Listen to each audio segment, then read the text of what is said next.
time to do the thing, everybody. Hello, world. Hello, hello, hello, hello. We are back. We are We back. are back. Hello, Spin. I was A just new year. talking. Yes, it is. We were just talking about you, Spin. Anyway, welcome back, everybody. First of all, let me make sure that's working and that's over there. Yeah, my sincerest apologies to everybody because I was extremely emotionally not ready to return to streaming last week. So I apologize. I'm sure you guys were probably expecting me there, and I'm actually surprised if anybody comes back at this point. You missed 2 weeks in a row, and probably people are like, find something else to do on a Friday night. So anyway, so welcome back, Bobby. Happy New Year to you, to Happy New Year Spin, to all. Yeah. yeah, to everybody. So I don't know. Anything we need to catch up our audience on? I don't think so. We all had restful New Year's. Yeah. Yeah. New Year's was super chill. Yeah, it was. I also didn't do anything. It was raining here in LA, so Mm, that's between okay. between the rain and the drunk drivers, Yeah, I prefer to sure. stay at home. Yeah. Yes. Hey, Thank you, Nick. Nick. Happy New Year to you. Right. Um, no, Spin. I mean, when I say I was not emotionally ready, I was severely suffering in my depressive state. So, you know, you know how we do it on the stream, right? We're authentic, we keep it real, Right. So I would never, never bullshit you guys. I was depressed, man, like really, but really depressed. And yeah, anyway, I'm much, much, much better now. But yeah, welcome back, everybody. And so, yeah, I think tonight we're going to maybe do something a little bit different. Um, we talked a few times about doing this filter challenge. Right. And we never followed through on it. So I thought tonight would be a really good time to do that. And then if there's time, special for Spin, remember I said I was just talking about you, Spin? Um, I have found some, or maybe made a different way of doing brass. Shit, we can't do that to Spin. That's really mean. I just got to play it for you, okay? We're going to just play it for you, all right? So I recently did this track. A client requested something in this specific genre, which I wasn't super strong on. It's like jazz at 170 to 300 beats per minute. It's like super fast jazz. Oh, Anyway, they wound okay. up wanting something else. But when I realized I couldn't do this particular style, it's not that I can't do it. I can do it perfectly. It's just my brass always sounded like super fake. So I spent a fair amount of time on this to kind of get these horns, Pac-Man worthy, super brass section worthy. And by the way, the super brass section is featured. I do use it in some small places. Um, okay, cool. Yeah, you found the log drum bass. Excellent. That's good news. Anyway, here you go, Spin. Enjoy all this brass. Ready?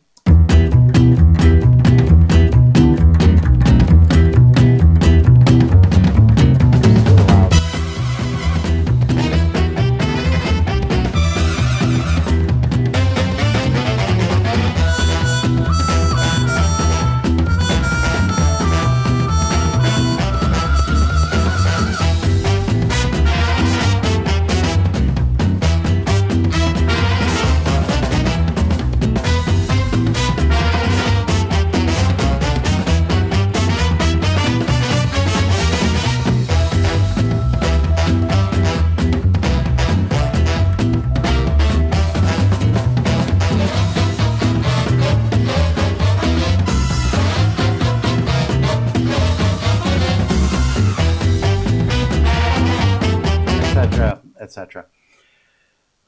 It is so hard to write How this. fast is that? I believe it was 270, perhaps 270 BPM. Let me just see, because I think if I should get a preview, and if I just do this, 265 BPM. Yeah. 265. Okay. Yeah. It's very difficult. And by the way, this was compositionally maybe one of my biggest challenges in a very long time. Because I can basically write everything. Like anytime any client has ever asked me for anything, I can do it. You know, Right. some days are more challenging than other days, but essentially, I can complete any 1 minute of video game music in less than 1 hour. Um, so I spent 2 weeks on this fucking thing. No, I Oh, mean, not two like right. solid 8 hour days, but it was over a period of 2 weeks. And I literally tried every single brass library known to humanity, and sort of picked all the best from each one. Right. And yeah, the it took a long. It's really really took a long time. This particular track, but I'm super proud of it, and I think it sounds really good. And so yeah, I was very very pleased with how this turned out. So. Um, let's see. Yo, David is back. Library It's is it? true. What? Is the question. It's been asked what library is it? Right. Okay. So about that, we should move that over to the Discord, just because this is a public stream. Enough said. Enough said. In other words, I was simply demoing. This whole track is demoed. Therefore, many of the libraries are demoed, and I don't want to state what those libraries are right now. Not because I don't want to tell you. I'm happy to tell you. But, you never know who's watching your stream. Like Super Or who Brass will watch it Section, later? I bought it and I own it, and I'm happy to say that is here. I'll tell you some of the ones that for sure I can tell you about. How's that? Because I bought them and I own them. So obviously the Super Brass Section, which is from Best Service originally. Again, ones that I, have purchased. There's something called Project Sam, All Swing, right. right? Yeah, So I'm swing is using, great. And yeah, swing Swing is, too. whew, Or Swing swing is, more, rather. yeah. Yeah, Also both. they're I have great. both. Yeah. Right. So both Swing and Swing More, and even all the guitars in here are from Swing as well. Okay. Yeah, the bass is Mr. Eric Persing's, John Patitucci's Omnisphere slash Trillion bass. I love that bass. It's great. The drums, believe it or not, are just the default kit from Superior Drummer 3. Just their regular Mm. built-in Yeah, default. one of my go-tos. Right. Oh man, it's good. Yeah. I mean, Yeah. well, you have to figure that, if they're making that their default kit, it's Yeah. got to be one of their best kits, right? Right. Right. So it's my go-to. Any kind of swing, jazz, it's my favorite. Even on rock and stuff like that. But I really like some of the specialty kits in Superior Drummer 3, like the Hitmaker, Hugh Padgham, specifically Mm. the Phil Collins Right. kit and the Stuart Copeland kit. Mm. Just the fact that you can do do do do do do do do do do do. I can Yeah. feel it coming. You have that kit. It's right there. Like you can, Right. it's not exactly the same, but it's more or less the same. Anyway, going back to the brass. Swing, Swing More, Super Brass Section. I'm using the audio modeling SWAM brass. Okay. What other brass did I use on that I can talk about? What are you going to do? Anyway, I didn't sell this track. If the client bought the track, then I would have bought the I would have had to buy the libraries. But hey, JT, nice to see you here, JT. Really, really nice to see you. It's been a while. Man, everybody's here. Look at this. We got the whole gang is here. Can you tell us the story about almost working with Bjork? Oh, well, shit. Yeah, that's kind of yeah, I can tell you that story. But finishing off, I think for the brass, I think that's it that I can actually talk about. Were there any others? Yeah, anyway, so the story of how I almost worked with Bjork. Yeah, so when I was signed on to do X-Men Mutant Academy with Activision and Marvel, I was working with both of them. And, it was a big deal. You guys got to understand how big a deal this was. Right. Because it was the first 20th Century Fox feature film of an X-Men franchise. It's the very first. It was just called X-Men. You understand? And it came out in the year two. I still have my poster from Activision. You can only see the outlines of it, but it's like literally where my finger is, and then I have a monitor blocking the rest of the view. Can you see it from this angle? Not really. So, wait, can I maybe just tilt this guy over and there it is. You can see it. So Yeah. that's the classic X-Men movie poster, and it's actually signed by the guys at Activision. And yeah, so um, anyway, so it's really, yeah, it was a really really really big deal. Also for the game, like you can see, kind of up there, you can see this is a magazine called X-Men Mutant Academy, and it was literally an entire magazine of just everything about the game. So it was a really big deal. It was a really big deal. It was like, hold on a second. Here we go. Yeah, it was like, on the front page of like the official Wow. PlayStation Right. magazine, Right. there was literally an entire magazine on just the game, on everything about the game. So it was like a really big deal. A lot of money went into the development of the game. Unfortunately, they switched developers like 3 or 4 times. Anyway, like X-Men, literally it was everywhere. And um, so, and by the way, there's the original PlayStation. Huh. This is my Yeah. holy trinity of Activision. These are my 3 Activision titles that I did. Then of course we have Pac-Man over here. So you know what it is? There's actually all these horrible cables that run along here. And I thought, how can I get rid of those? And I did. Okay. I covered them with X-Men comics, with comic strips and stuff like that. So That's great. isn't that funny? So, Yeah. okay, so it was a big deal. And in fact, on the opening day of the X-Men movie, outside the Mann's Chinese Theater, that's the very famous Hollywood Boulevard movie theater where, all the actors, they put their handprints in cement, Yeah. It's called right? TCL now. What's that? TCL Chinese Theater now. Oh, yeah, It's right. not But Man's back when I anymore. lived Right. there, it was called the Mann's Right. Right. Chinese Theater. So, I still call it Man's. yeah, I think everybody does, no? Right. And if you're like 20 years older than me, you call it the Grauman's Chinese Theater. Right. So, right? Grauman's So, Chinese. Yeah. anyway, long story short here, on opening day in the Mann's Chinese Theater, they had 3 big arcade style PlayStation 1 PlayStations where you could go and play the game, the actual game that I wrote the music for, on the Right. opening day of the film. It was like amazing. And they had like X-Men characters. It was such a huge event.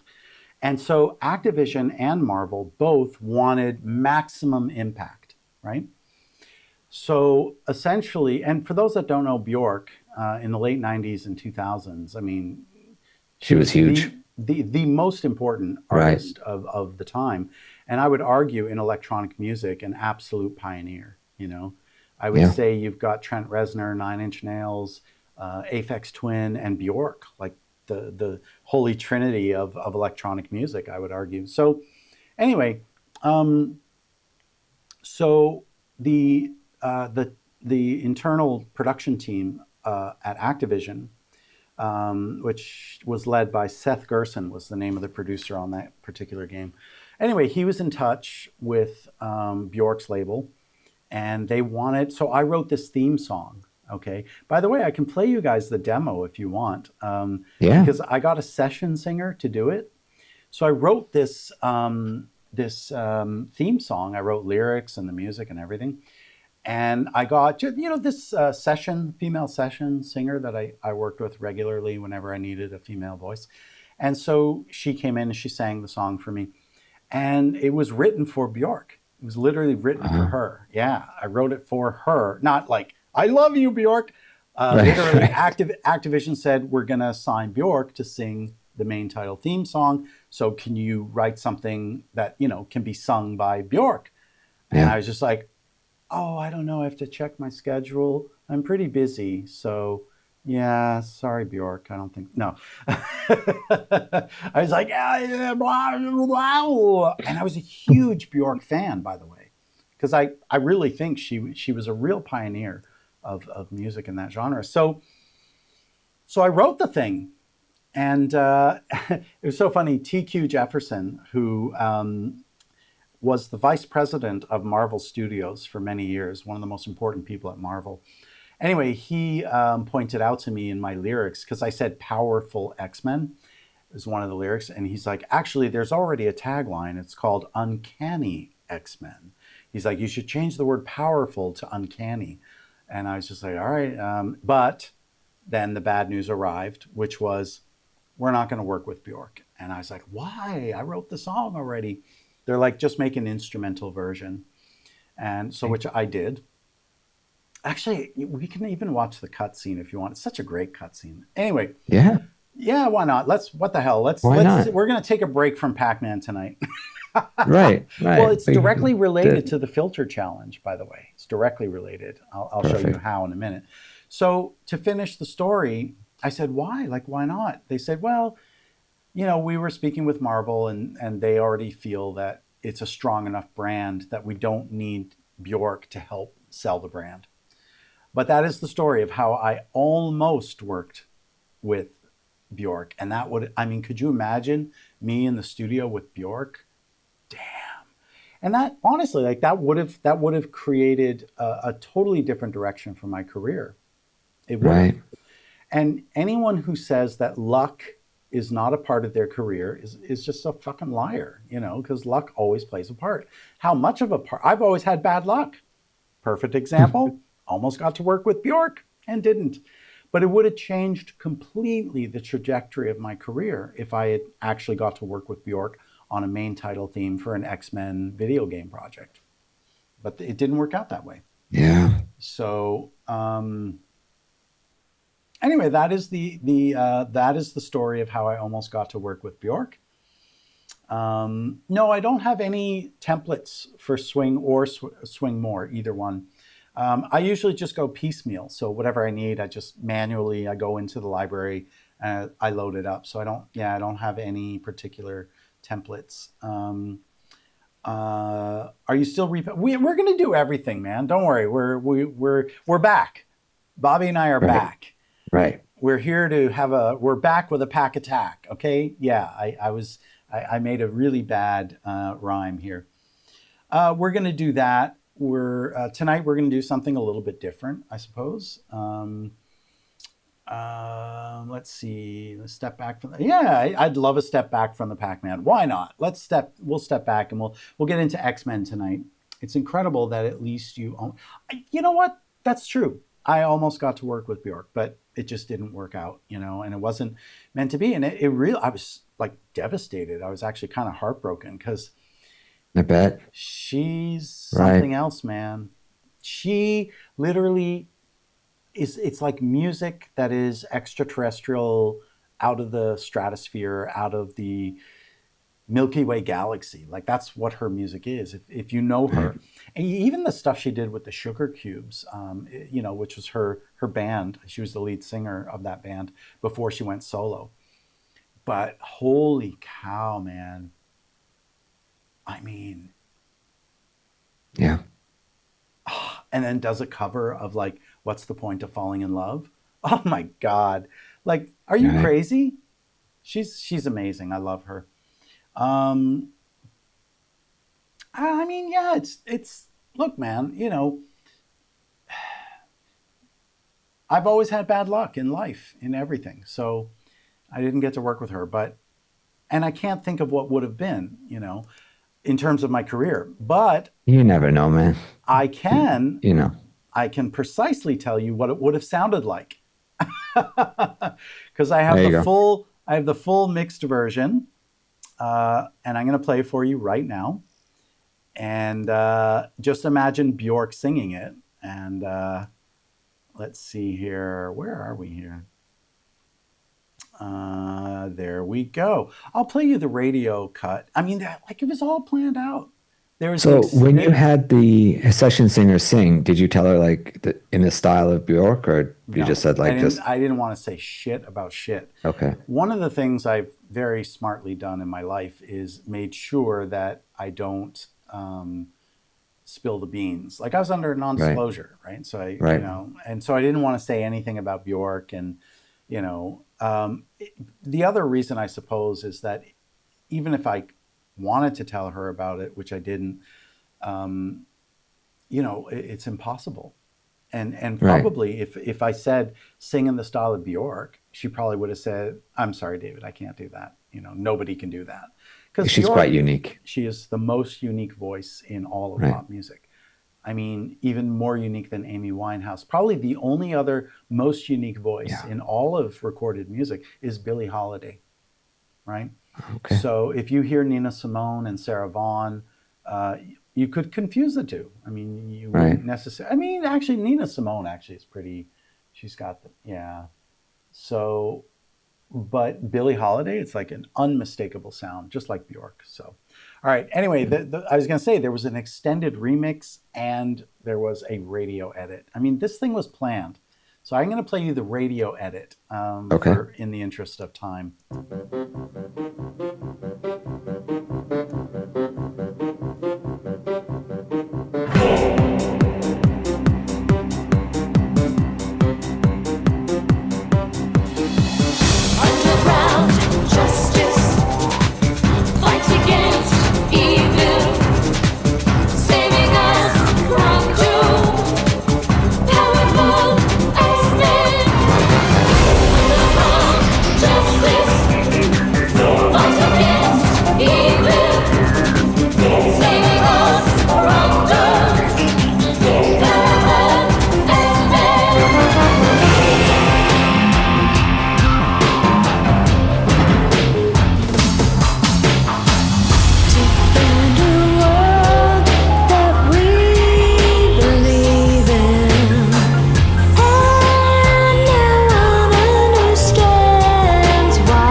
There were two singers. I forgot. I also hired an opera singer, a legit opera singer.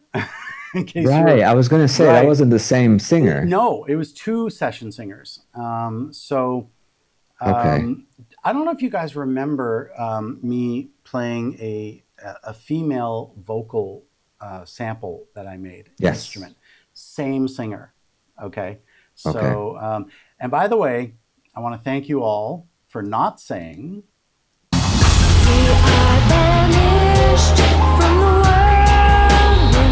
that you could hear that in a James Bond movie. Thank you for not saying that.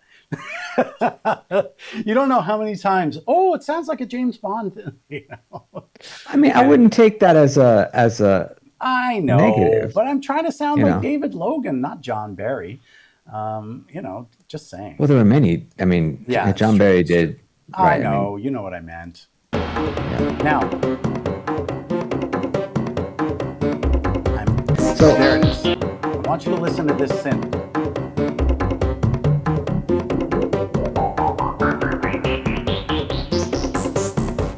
That beautiful filter. That's the Jupiter 8. That's the original, real Super Jupiter, the right. rack mounted. I was talking to Bobby earlier about the Super Jupiter synth and how important it was to me. And that's it. This is the remix, by the way.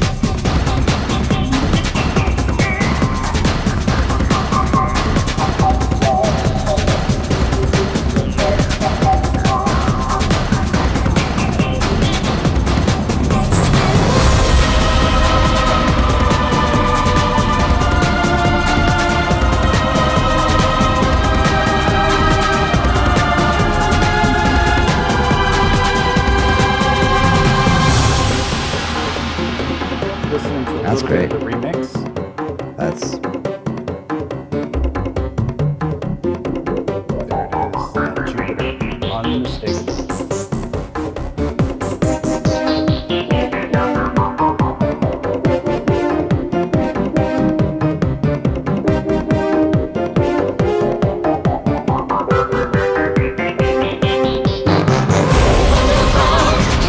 Oh, anyway, that's the Jupiter 8 or the Super Jupiter, which is what I had. And it's just, yeah, it's iconic. It's unmistakable. Thankfully, I actually recorded, I printed that to audio and recorded it. So I actually right. have that in my, let me see, I can play it for you soloed because Bobby and So, I were talking about it earlier on. Let's just I see. have a quick question for you Please. while you look that up. There were parts of the song which very much sounded like Bjork, and I wonder what direction did you give to the singer? Um, Well, I didn't really give her much how do direction. you get that out of them without being like, listen, I don't want you to sound like you. I want you to copy this person because this song isn't for you. It's for somebody, you know what I mean? Like, how do Sure. you work that? Well, first of all, a lot of things depend, right? So, how much are you Right. paying the singer? Number Mm, one is the first okay. consideration. Um, I think for this, her name was Yasi, was the name of her Persian girl. Really, really nice, really beautiful voice, and she was actually pregnant at the time, 8 months pregnant, in fact. Oh, wow. Um, Okay. my girlfriend is like, "Did you have sex with her?" I'm like, really Jesus. no, because my girlfriend's jealous of everyone, even from 30 years ago. So Wow. I was like, "No, she was 8 months pregnant." She's like, "Well, you still could have." I'm like, "Oh, if I'm a pervert, if I'm a complete Gee. pervert, maybe." Um, Right. yeah, Wow. no, she Okay. she didn't. My girlfriend didn't say that. I'm joking, but um, so oh yes, the Thomas synth, as most know it as. I never heard the Thomas synth. I'm not sure what you're talking about, but anyway, yeah. So um, I guess David Logan and I suffer from repetitive compliments. All right, I'll take it. um, Of course you do, Nick. Of course I used Vom and Zom, and those are from the what is it, classical choir from Peter Sidliacek.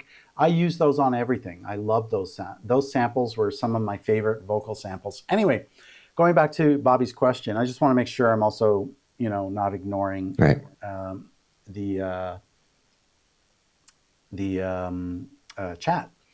So to answer your question, yeah, it depends how much are you paying the singer. So when like Yasi was not a what I'd call a true LA session singer. So I couldn't, there was only so much I could get out of her.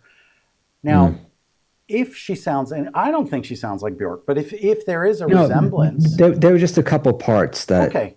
that So really it could have been clicked. the way I was writing, it could have Right. been her range, but you also have to understand the impact that Bjork had on every singer, That's right? true. Right? She just Especially put at that her time. Yeah. stamp, yeah, her stamp was on everything. So subconsciously, probably she was singing because she listens to Bjork all the time. Right. And Yasi and I had a very similar musical aesthetic, so we liked the same kinds of things. So, and that's why I called her because I knew many LA singers, and Yasi wasn't necessarily like a session singer. She was actually my studio singer. So when I would write songs that were, like because I'm a singer songwriter, but before I even attempted to sing, I would just hire, people like Yasi. Right. So I would always work with people who I felt, um, sort of understood my aesthetic as a songwriter, and she really did. Okay. And this was a song that I wrote, and it was X-Men. So I figured she Right. would be the best person to call to sing the verses and then to sing double on the chorus because obviously you heard, yeah, very proper and powerful Right. female soprano, and that's Amy Franklin. And she and I were in a band together in high school, very briefly. But we both went to Berkeley together during the same years, Oh, the wow. same 4 years. Okay. And she and I became like absolute best friends, and still she's not a friend. She's like my sister. So she called me saying, I need a kidney. I need a transplant. I'd fly to LA tomorrow and give her my Right. kidney. Like, she's just wonderful. Actually, she left LA. She's born and raised actually in Long Beach, believe it or Oh, shit. not. Okay. Yeah, like right around the corner from you. So, Hey, oh, the David. stream died? Yeah, I'm just checking it out myself. It seems like I'm still online. Um, Looking at the signal looks good. It seems to be going still. So you guys are saying the stream is I still see um, ya. Okay. Everyone's on the stream. Yes. My stream is still working on my end. So it might be oh maybe shit. one of our No, I think platforms I'm looking at it here. It says off. I don't know. I'm confused. offline. I don't see how people see it, but I'm getting It says working offline and now. Kiwi said it's working now. Nothing seems out of the ordinary. People seem to think the stream is still online, but you're saying it says it's offline? let me just double check in a different browser. Let me No just problem verify on my this. end. Okay. Oh, Well, now it says we're back online, okay. so Very good. We probably whatever. had a glitch. Um, hey, and by the way, Jasmine, it's great to see you too, and welcome back. And the music is fire. Well, you know, I'm always happy when somebody that's not my girlfriend says my music is fire. Your girlfriend will always tell you that your music is good, right? But Right. when you hear it from somebody, out there Somebody in else. in the Yeah. world, um, yeah, it's always nice. Thank you, Jasmine, for saying that. Fitzgerald Bloxlore. I've never seen you on our stream before, so at least I don't remember anyway. But welcome, Fitzgerald. Nice to have you here. So Yeah, nice anyway, to see everybody. Miles and yeah, it's Jasmine great. and It's great to JT be and back. Nick and And Spin. And listen, I'm very anytime, cool. sorry, by the way, for missing. As much as I did, I was having a pretty bad time of it. So these are some of the individual parts from X-Men. There's my Jupiter. Oh, That oh, sounds great. oh.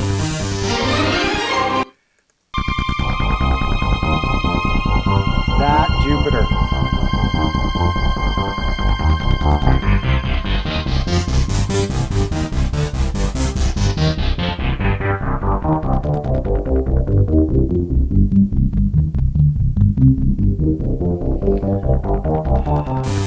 Nothing sounds like that, you guys. Nothing. Like, it's really a one of a kind. It's why the Jupiter 8 is typically the most expensive synthesizer to purchase, like a real one. Like Right. they're like between 20 and 30,000 dollars to buy one. I mean, there's obviously way more expensive synths, but it goes up there in the 20, 30,000 range for a real Jupiter 8. And I had two rack mounted ones, and I sold them both. It So still I just hurts. looked it up. The MKS 80, right? Yeah, 5,500. yeah, it's expensive. Yeah, With the MPG it is. with the MPG 80, I think so. Mhm. can't be. MKS. If it is, I'm going to buy it tonight. If it is. With MPG 80 programmer. No. Okay, Yeah, dude, where on 5,500 is it on eBay? on Reverb. Does it say which revision of the chip? Was it, do you know if it's what the revision of the chip is? Because that's important. Because one of them is a legit Jupiter and the other one is not a legit Jupiter. Um, Specs, no serial number on the. Okay, here's the serial number. anyway, we should talk Whatever. about Yeah, we'll talk about this later. But I might I'll send buy you the it link. because you know what? Yeah, send me the link, please. I regret I had not one but two of them, and I both with the MPG 80s, and I regret it more than especially when I fucking hear this. Yeah. Those filters are just insane, those filters. And the amount of physical space, it's huge. I'm so sad. All right. Anyway. All right. So, yeah, well, it's, it is what it is. But Hey, David, JT's asking, can we balance vocal inputs? One is way too loud. I wonder who that is. Is that me or okay. So yours? hold on. JT, Okay. am I number one? Testing. I am David. Am I number one? Bobby? Testing, testing. 1, 2, 3. Testing, testing. So is it me or yours meaning David or yours meaning Yeah, Bobby? Because Bobby just spoke. So you have to use. Okay, can you two. just say the name of Me. the person? My name is David. Is David too loud or Bobby? Say something, Bobby. Bobby. Okay. So I will. Bobby is too loud. Is that what you're saying? Bobby's too loud? Okay. Do you want me to correct that on my end or do you want to correct that on yours? It's the same to me. I'll do it on my end here. Say something. Okay. Testing, testing. 1, 2, 3. Testing, testing. 1, 2, 3. No, Bobby's okay. David is lower. Oh, so the opposite problem.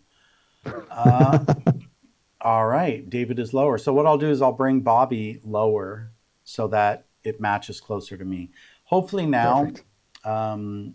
we're a little bit more in the pocket. Are we okay? Oh, I know why. My mic was pointing downwards. That'll That'll always do do it. it. Yeah. Let's try getting that a little higher up. Yeah. And I'll even like kind of, There's a switch somewhere in the studio for that too. for what? For, well, I didn't want to have to say it, but That's great. All right, we're good. Our levels are better. I'm really hoping so.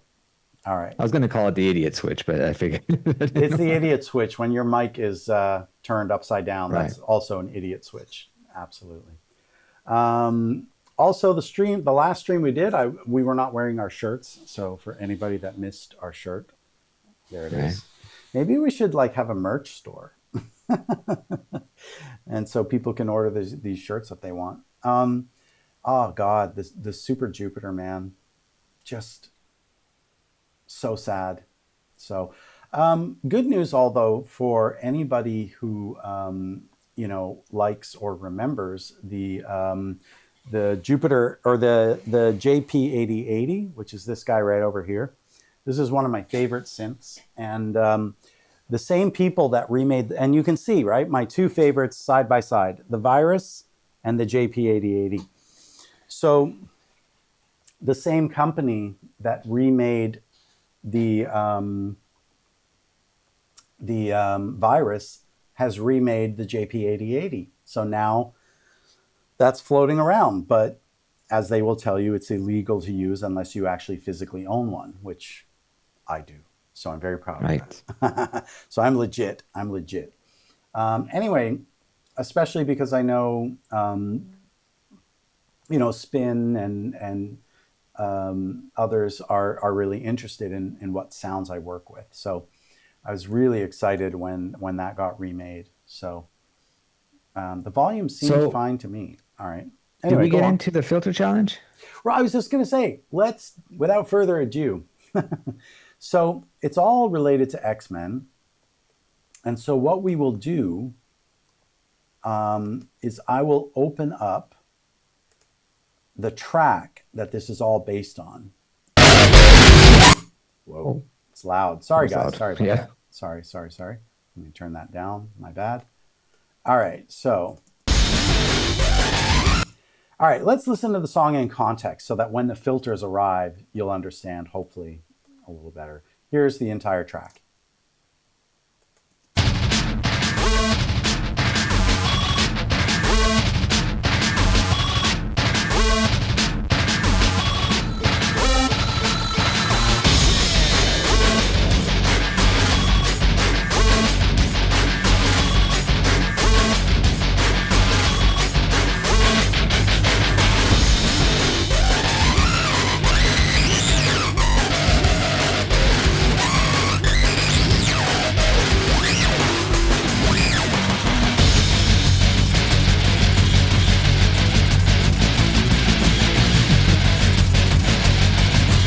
Okay. I don't know about you guys, but to me, that sounds like a dentist drilling your teeth. Oh, now it does, yeah.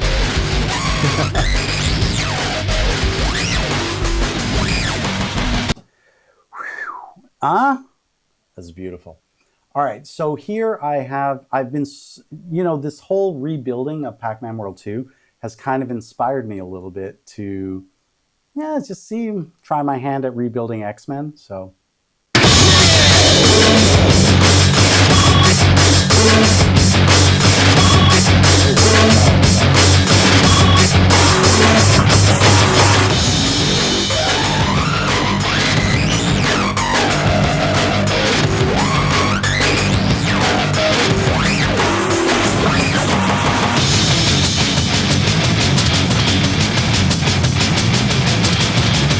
By the way, a lot of these drums are from my own, like this is a loop of me playing drums, actually. And then I'm completely smashing them and putting them in a sampler, digitizing them, putting ring modulators, all kinds of crazy, crazy stuff.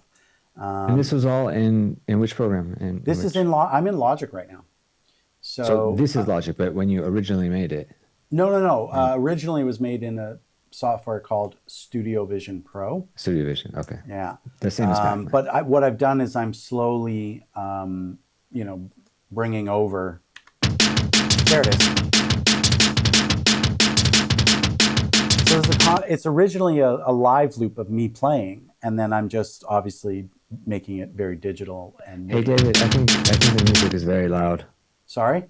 I think we have some complaints that the music is very loud. Oh, I'm so sorry. I already turned it down, but I can turn it down even more. Let's do that for you guys.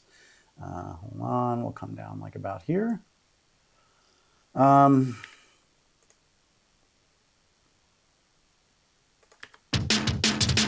Is that better? I hope. Anyway, so yeah, I've rebuilt this. Doing my best, to get this all, copacetic. And of course, you better believe I made a beautiful UI for this, which, let me see if I can even find one with there it is. You like? You like the contact page for this library? I love it. Anyway, okay, so that's that. Let's talk about the filter. So what I did All right, so first of all, how did I do this filter? So originally, this is coming out of this guy right over here, which was my main workhorse sampler back in the day. Oh, right, I don't have my USA power turned on, but that's okay. We don't really need to see it. Anyway, that sampler is called the Kurzweil K2500. So originally, I have the original sample, and I'll play you the original sample also so that you can just hear the sample in isolation.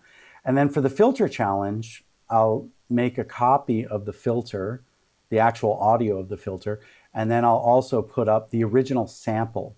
And then people can try their hand at trying to recreate the filter.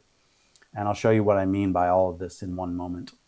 So first of all, though, let me go here into my Orb Instruments, Game Libraries, X-Men, and this is Diablo Storm, I believe, and K2500.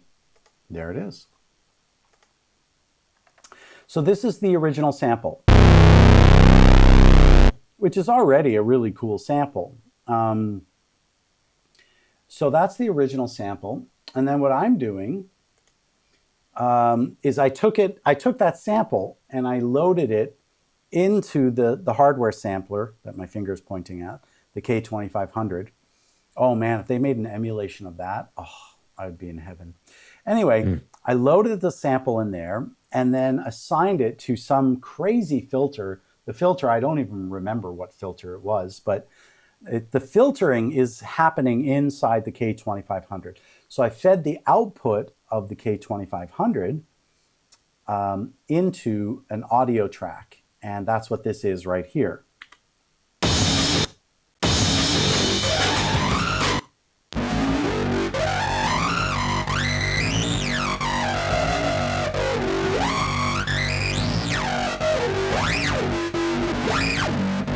So there you go. That's the actual isolated.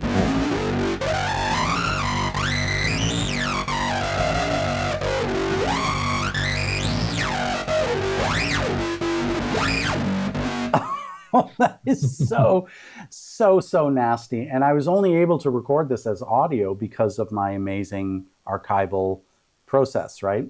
So I have everything archived. I have the original MIDI somewhere in this session, I'm sure of it. Let's see, because what could also be really interesting is to give you guys the MIDI line as well. And then with the MIDI CC information, let's see here, where would it be? There it is, I found it. All right, wonderful. So I have the MIDI information right here. Now let's try this. Because, for example, we can, oh, sorry, let me share my screen so you can also watch what am I doing here. So let me open this up in Contact, okay? So we'll open this up in Contact and we'll go to the Orb Soundworks, and this is my X-Men library here.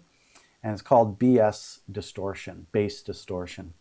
And so I have the sample loaded here. And then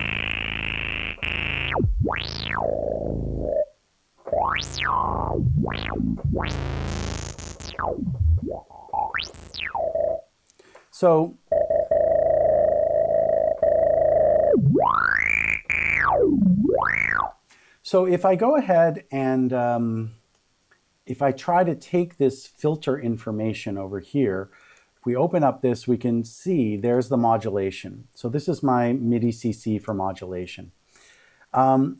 So for example, if we go here into the patch, okay, and we just kind of click on this bar over here, and we look at the filter section over here, we can tell the cutoff frequency to learn MIDI CC, because right now it's set to CC number 3. So I'm going to go ahead and learn CC number 1, okay? And then perhaps for the resonance, I guess we can keep it on 9, which I have it assigned to right now. And so now if I play this back, we're going to hear the exact same sample that I used on X-Men Mutant Academy. But instead of the Kurzweil sampler, we're going to use the Contact sampler. You'll hear the filters, what they sound like.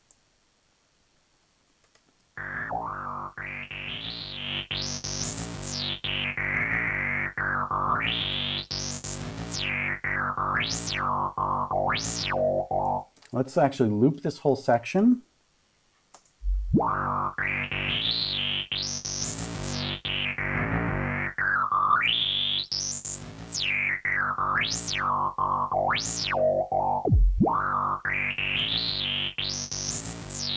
This is not bad. This is not bad at all. However, you can see how big this session got. Holy cow. Yeah, it's not bad at all. But when we listen to it A-B'd against this guy. Right. Wow. You can't even compare them. Right? Right. This sounds like a child's toy. Yeah. Yeah, it has nothing. It's got nothing. Nothing. And guys, do you remember once we were talking about Pac-Man World 2, and I explained to you that the final sound I wound up going with was in the second to last sound in the entire box.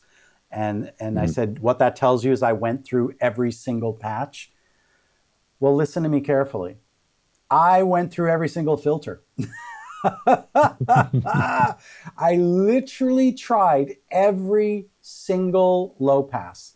I tried every single high pass. I tried every band pass. I tried every peak notch. I tried every multi, and I tried everything. I literally tried every filter. Nothing even came close. I tried pigments. Nothing even close. And so guys, I'm stuck. And that is the filter challenge that I issue to the community is, are you able to find a filter? So if I give you this original, my VDO is not working.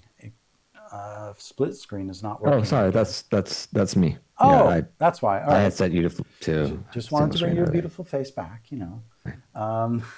So,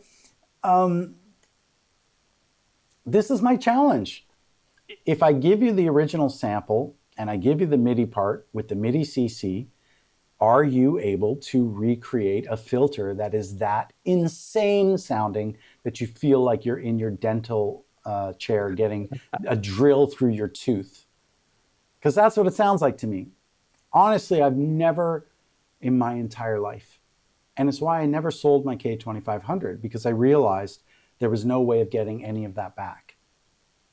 Because all the other filters I had on other samplers, again, same thing. Nothing replaced it, Not the EMU. The EMU didn't replace it. The sample cell from Digidesign, nothing actually could replace that. And that's why I never sold it, Okay. And this is why I so much regret selling my Super Jupiter. I might just buy that Super Jupiter, by the way. I might just. It's out here in Glendale. I can go check it out for you. Wow. Oh, man, it's getting even more tempting. Take a look. Oh, man. It's not that bad of a price, 5,500. I mean, no. If you consider, when you bought it, how much did you buy it for? I bought it. My first one I bought for 1,500. The second I bought for 2,000. So okay, so in the mid 90s, right? Yeah. And by the way, I used to own a real TR-808 and a TR-909 drum machine. I do not regret selling either one. Because the Roland plugins literally sound 100% identical. And I'm having a hard time, and I don't regret selling the Juno 106 because I've been able to recreate a lot of the patches I made there in the plugin version. For whatever reason, And I think it's maybe because the Super Jupiter maybe had slightly different oscillators than the Jupiter 8, but for whatever reason, I can't recreate as easily. Some of them I have, like some of my sounds from the Super Jupiter days, I've been able to recreate on the Jupiter 8. But like that X-Men crazy filter I just played you, not the filter challenge, but the Right. when I played you that soloed MKS 80, I'm having a real hard time getting something like that. So I guess that could be another challenge. I could release the MIDI for that, and anyone with that plugin, with that Roland plugin, can try that challenge as well. So that's the filter challenge, and it's like it's so clear, you know, the difference obviously versus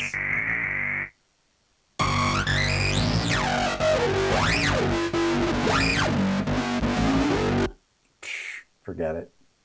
Anyone have any question? I have a question for everybody. Anyone planning on doing the filter challenge? I'm gonna do it because I think Infiltrator can pull it off. You think so? I'm Okay. gonna try. All right. We'll Very see. good. You know We'll what see. I might do? I may even fire up the K2500 and just look and see what filters was assigned to it. Like, in other Okay. words, what was it called? Was it a Right. 4-pole filter? Was it a, whatever, high pass or low pass? So sorry, I'm not caught up on the chat. My bad. Has Prodigy-like vibes? Love it. All right, I'll take that. Hey, Dal, I was wondering, I was listening to your score for Tales of Eternia. It sounded great. When I listened to the original JP audio, aka the J-pop song, that was removed. Okay, so to be very clear about Tales of Destiny, and by the way, Tales of Destiny, I used my JP8080 on. Just so you know, that was one of the many uses for that particular synth. I only did 2 pieces of music for Tales of Destiny. By the way, it was called Tales of Destiny in America, Tales of Eternia in Japan. The Okay. reason, yeah, and the reason that I wound up writing music for Tales of Destiny, you have to understand that in Japan, video game composers like are more famous and have more power in the industry than like Hans Zimmer or John Williams. Like, they're mega stars over there. So the composer on Tales of Eternia, there was a licensing issue about, I guess Namco Home Tech, which was in San Francisco, versus Namco in Japan. And he refused to let the opening cutscene music be in his music to be featured, and the end credits of the game. He pulled those 2 pieces out, and so I only have 2 pieces. Did you know why? Say, oh, that's Apple doing what Apple does Yeah. when I do this. Right. Why? I don't know why. I mean, That's interesting that he just was but he like, blocked it from being released in America. wow. And hell, since we're having a non-Pac-Man night, you guys want to see the Tales of Destiny intro? Right. Yeah. Why not? Yeah, Right. let's do this. Yeah. All right, let me go. Let's go over here, and we'll go into our archives over here, and here, and there you go. I found the folder, but not the actual track. Why can't I see the actual? That's really strange. I'm at a loss for words here. Oh, because I guess maybe I have a separate folder or something. This is like everything but my game movies, and I don't know where those are now.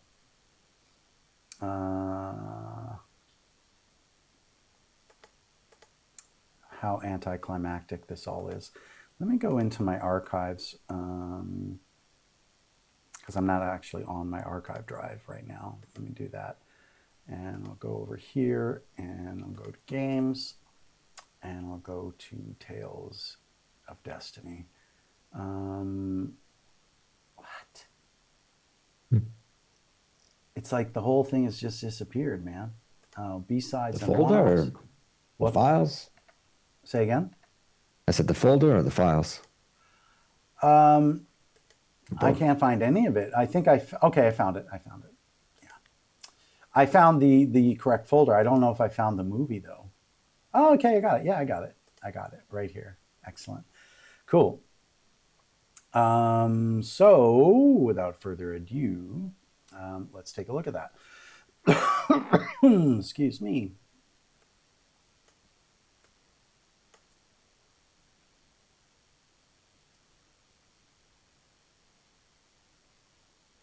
And the winner is... Do I have to open this up in like QuickTime or something? What's going on?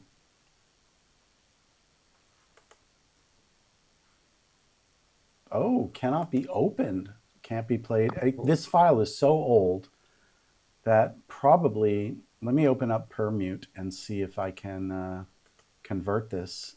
And if not, I'll hand it off to Bobby because Bobby's a wizard about all these kind of things. Let's see.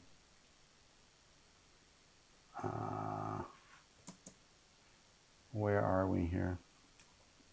This is really sucking. Why can't I find even Permute? Let's see here.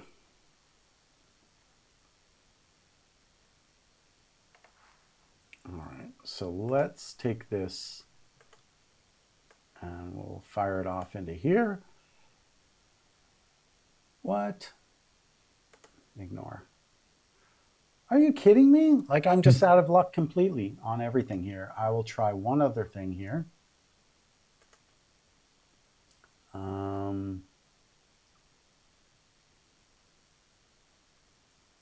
don't even have it installed here. Oh my goodness. Did VLC give you an error? It wouldn't even open it. And VLC plays everything. It's just sort of stuck. All right, well, this is, tell you what, Okay. yeah, this sucks. We could also just go to YouTube, right? And Probably, yeah. yeah, let me just try that. I'll do that right now. And it's got to be on YouTube somewhere. But this is crazy that I can't find any of this crap on my hard drive that functions. Anyway, these files are so old, I guess I'm not surprised. Let's see, Tales of... Oh, what the hell just happened? That's really weird. Oh, guys, everything that is going wrong or that can go wrong is going wrong right now. So let's see here. All right, Tales of Destiny.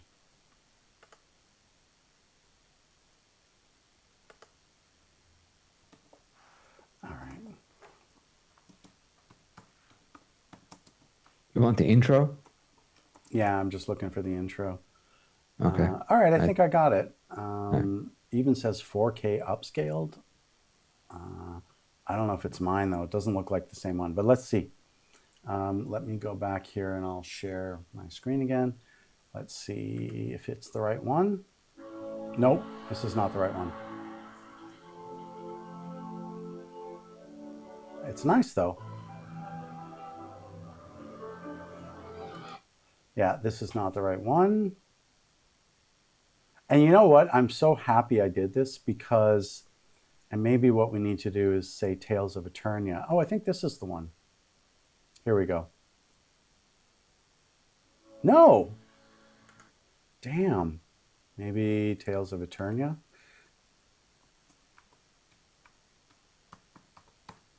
Can't seem to find it anywhere. Ah, here it is. Wonderful.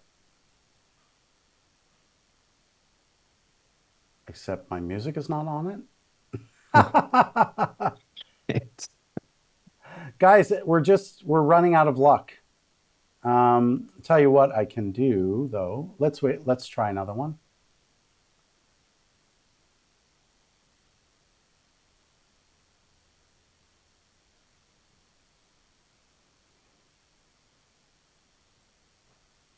What are they against my music? Wait, if you Oh wait, it's just super super low. See, this is why, precisely why I need a sound source because you literally can't hear, individually, yeah, right? So that I could like right, slap a compressor or something like that on there. Let's just right. see here Yeah, where. I'm gonna sing Oh, you wait a one. second. Hold on. Idiot switch time. Pretty sure it's just the idiot switch. I think. Let's find out.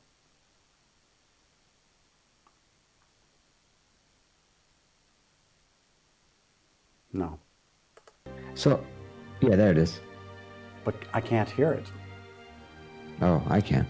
You can hear it, I can hear some strings, yeah. It's faint, but but it's I can it's hear it. really really soft compared to everything else, right? Correct. Yeah. Yeah. So literally, I can't hear that. So uh, not going well. Just Yeah, I this can is hear not that. my music.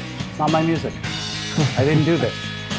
This is someone else slapping their music on top of it. And maybe that's the Jeez. original Japanese guy. I don't know. Hmm. Oh, finally! Here it is, guys. Okay. This is what I did.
You want to know something, guys?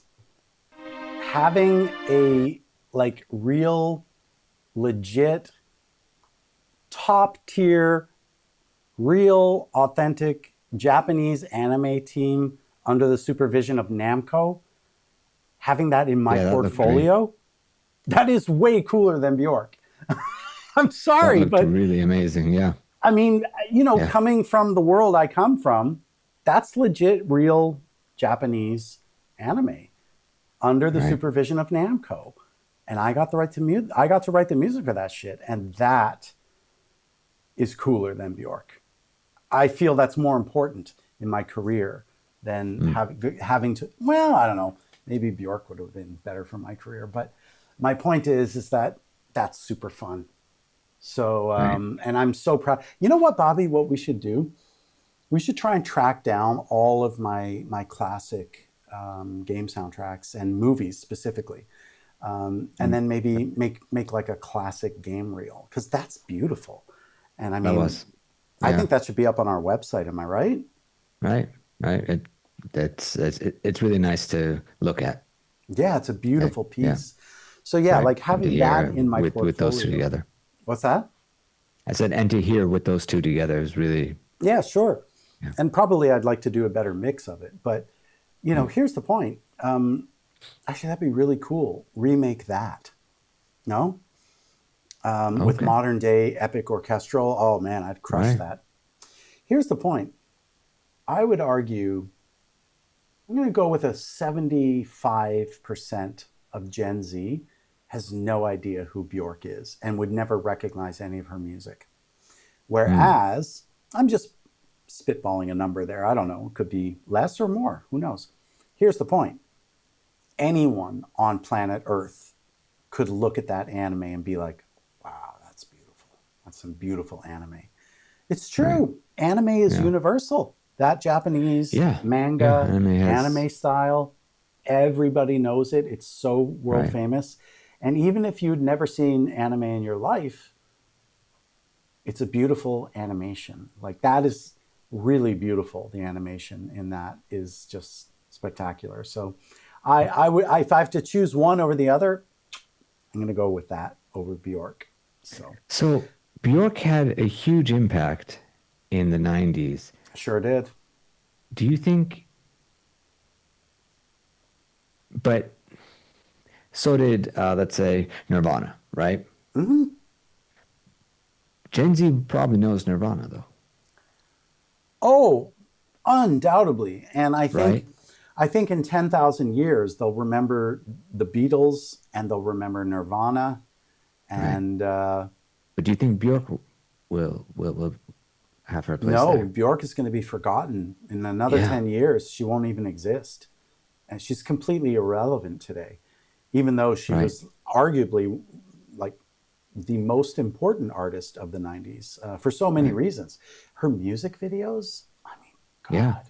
Yeah. Actually, so when I talk about Bjork, I also talk about Aphex Twin and Right. Nine Inch Nails. Um, and Chris Cunningham, for those that don't know who he is, he's a film director. He made all of those Aphex Twin, Rubber Johnny, Come to Daddy, Window Licker, like these really iconic Aphex Twin tracks. And the videos are some of the most stunning visual things you will ever see, ever. Right. Arguably. I mean, like Come to Daddy, Rubber Johnny, forget it. Rubber Johnny.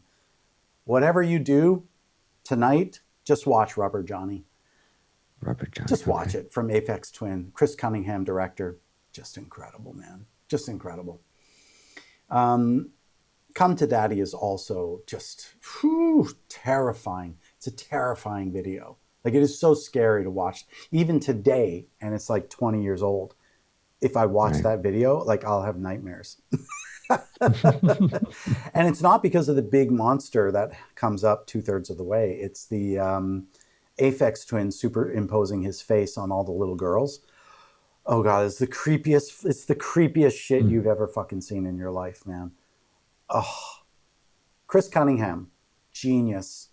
Aphex Twin genius. So yeah, Bjork dominated in the 90s, Right. in terms of like club music and, what was called, everyone called it electronica. Electronic. Yeah. Yeah. So she definitely dominated and she literally wounded my immortal soul because I was signed to this record label in Toronto as a producer and I was producing this artist. Her name is Lyd Rodriguez, who wound up doing very well in the industry. Um, anyway, I was producing her first record before she became famous, and I mean, she wasn't famous as a singer. I mean, she did, a collaboration with Pitbull, if you know who Pitbull is, and Right. she co-wrote a song with Eminem, and that's where her fame is. Like you can't get higher than that. So as a songwriter, she did really, really well. And she was signed to Five Star Feelings, which was Celine Dion's management company. So anyway, I'm doing her first record, and the single off of that record, the label sent me to New York City to do the final mix in this amazing studio, a huge like EDM mixing studio in the Studio 54 building of all places. So I'm Okay. mixing. I'm feeling like a rock star. I'm like, cool. My label's paying. I'm in New York City. I'm mixing this amazing single, and I was like feeling so good about the mix. And then we're taking a break, and we're ordering some food up, and my mix engineer, his name was James, and he's like, "Oh my God, have you guys heard Post?" And I was like, "What's Post?" He's like, "Oh, it's Bjork's record, her new record." I'm like, "No." He's like, "Oh, you got to hear it, man." And then he fucking puts it on, Army of Me. And then the John Bonham on the drums, the samples Right. of When the Levee Breaks. And when that thing fucking played, I literally almost wanted to cry because I'm like, my mix sounds like shit, you guys. Listen to this. Like, oh yeah, you're overreacting. I'm like, no, let me switch the sources. And so there I am with my finger, my mix, Bjork. And like when you heard my mix, it just sounded like garbage. And it literally destroyed me, destroyed my soul. I never felt so bad in my life. But you see, they say that you can't compare yourself to anyone other than who you were yesterday. That's fucking It's bullshit. fair. No, I'm sorry, that's bullshit. No? No, not as an artist. You can't afford to. Because without comparing myself to Bjork, I would never reach to get to that level. So that by the time I was ready to actually work with her, can you imagine? Right. Right? So I have to Right. compare myself to others. That's the only But way as an artist. fundamentally, you're still comparing yourself to who you were in that day, right? Correct. So you can have Who I outside was that influences. day compared to Bjork. Right. Mm, okay. Yeah. I'm literally comparing myself to someone else. Look, it's great Right. advice for most people. I agree. But I think if you are trying to, work on a certain level, and Right. you're trying Right. to I agree. improve, how else are you going to know unless I guess, let's call it benchmarking, not comparing. You're Right. benchmarking. I think that's a Right. much better way. Like, all Because right, you can't improve or negate somebody else's work at all, but you can improve yourself and see how far you've gotten compared to right, but you have who to you were use that day. other people. And A I benchmark. think here's what I think people mean when they say you can't compare yourself to other people. You can only compare yourself to who you were yesterday. I think that what that means, it's very valuable advice. Because I think what it means is that, you know, emotionally, in terms of your life capacity and in your relationships and in your job and in your, how much money you have or the car you drive. I think I agree with that. That is a very, very important thing. Don't compare Right. yourself to other people. Right. Just That's compare that's yourself to futile. who you were yesterday. In other words, are you improving?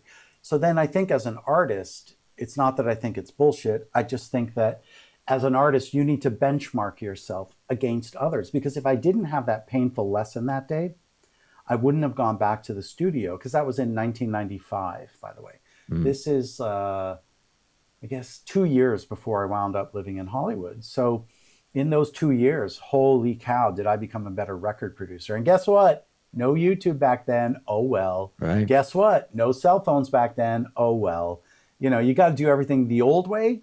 Listen to Bjork's post and then Yeah. be like, oh, okay, well, wait, did she do this? And maybe if I just turn this one this way and that one that way, maybe I'll get the sound. Like, I didn't even really know how compressors worked back then. Anyway, so yeah. Anyway, let me just catch up on the chat over here. Um, if I'm missing anything, it sounded great when I listened to the. Yeah. So about that, Dale. Or sorry, Dalek Enclave 123. Yeah, I don't know if you were listening to the American or the Japanese version of that game. So I can't really say, but I only did those two. The intro cutscene, which I played for you, we got to hear the end credit music now. I'm sorry. The end credit music is actually musically is better. Can we? Yeah, of course we can. Do I need permission? No, I don't think I need permission. We can listen to it, right? We'll find out. What's that? We'll find out if you need permission or not. All right. If you get a strike or not. Do I get it? Yeah. Oh, right. Yeah, right. Never thought of it that way. All right, so this is the end credits to Tales of Destiny.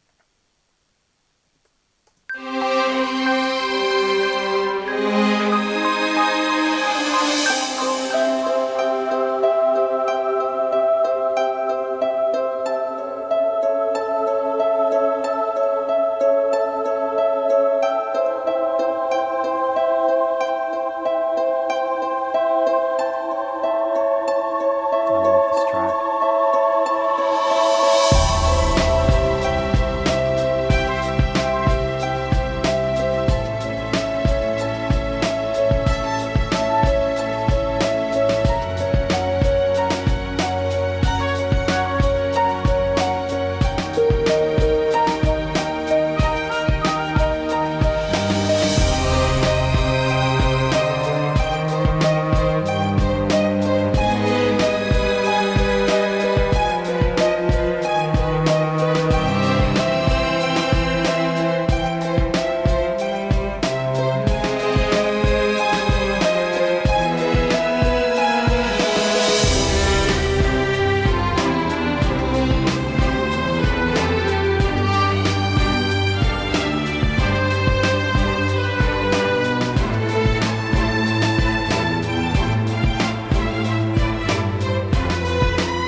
JP8080 and Virus, both together.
I love that track, man. Who was that guy who wrote that?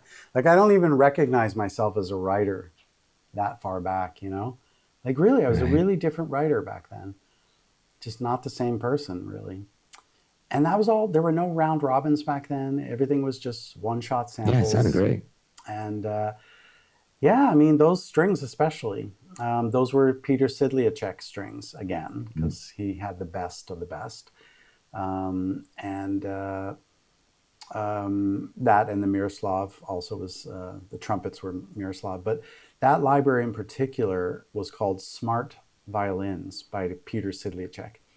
And they were meant for, there was this one patch in there called disco strings. And that's the patch I wound up, those were the disco strings. You know, you can sort of hear, da da da da da da da da, sort of has that kind of disco vibe to it. So anyway. What year was that? Because the Say game again? looks like it released in 98. 98, yeah. So I worked on that, yeah, 98, I believe.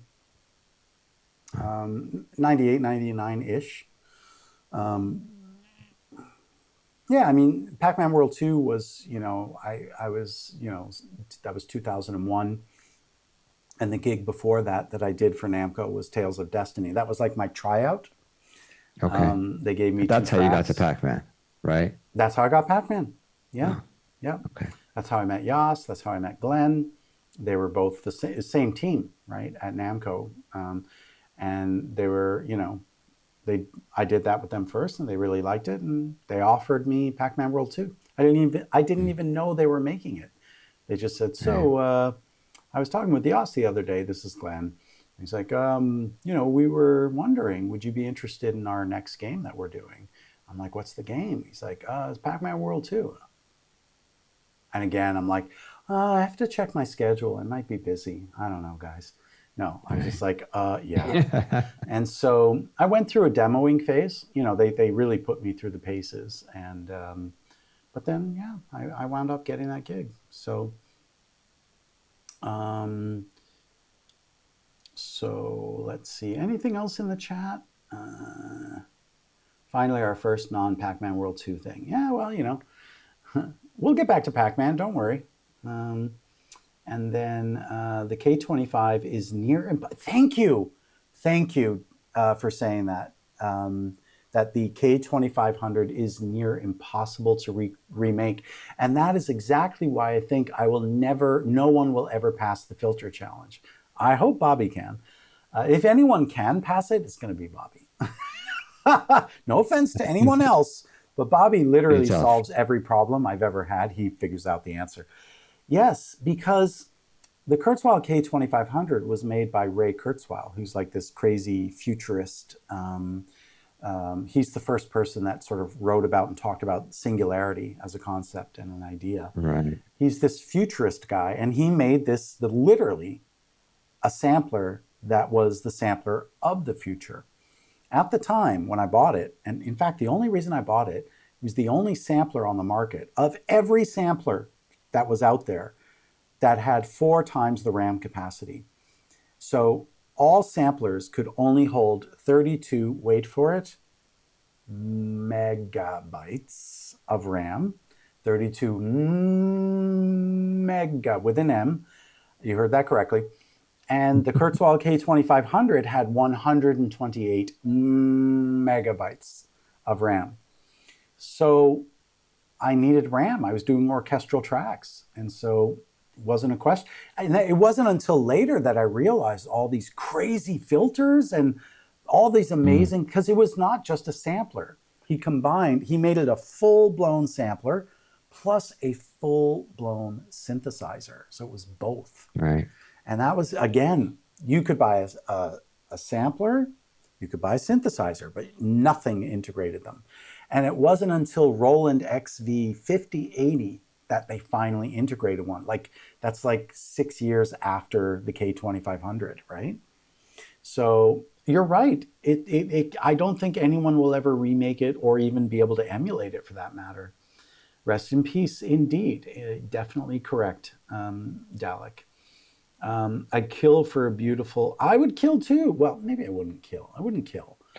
But I would. I'll tell you what. No, I don't think so. I was about to say if I had to choose between an authentic emulation of a K2500 or getting my Super Jupiter back, I would choose no, I wouldn't. I would choose the Super Jupiter Right. because I have a real K2500. It's sitting in the rack over there. And what I played you tonight, the actual filter, that was directly transferred via audio into my DAW, into Logic. So I can still fire it up. The problem is the screen is really small compared to a regular screen. So it's hard to work with. So nothing like your usual comedy sounds. Not sure what you're talking about there, but that's okay. I think comparing Pac-Man to X-Men. I think that's what he meant. Okay. Fair enough. Fair enough. I love this. Thank you. Sorry, guys. Got serious. I'll be quiet. Sorry, guys. Work got Nick is serious. Oh, working. I'm so sorry. Yeah. Okay. Yeah. No. Fine, Nick. No worries. I'll try to quietly listen. Don't get yourself in any kind of trouble, please, Nick. Right. Let's see what else. I missed so much of the chat. I'm so sorry. Um, the K2VX has the 2500 patches. The K2VX, but does the K2VX have the same filter set? That's what I don't care about the sound patches. In fact, I never used those patches. I thought they were terrible. I didn't like them. I never Hmm. used them compared to my XV3080, for example. but I never heard of the K2VX. Is it Mac compatible, the K2VX? I'm just curious. I'm a baby still using my Mini Moog, sorry, I pronounced it wrong, and playing around, laughing my ass off. Hey, man, you have a Mini Moog? Good for you. Yeah, A real Mini that's Moog awesome. or like a plug-in version? I love the TR-808 stuff you made for the Scuba Duba. Yeah. Do, do, do, do. Yeah, those bass lines, those 808 bass lines. That's before doing 808 as a bass, like a bass instrument. Mm, Before that was right. cool. Okay. I'm going to have to go with I was a pioneer in that space, man. No, I mean, think about it. For 2001, I think that's pretty, that wasn't a cool thing yet. Let's see. Let's pull that up since we can't go a stream without at least playing one Pac-Man piece. Am I right? Let's see here. Let's listen to that. All right, here we go. There it is, the 808s.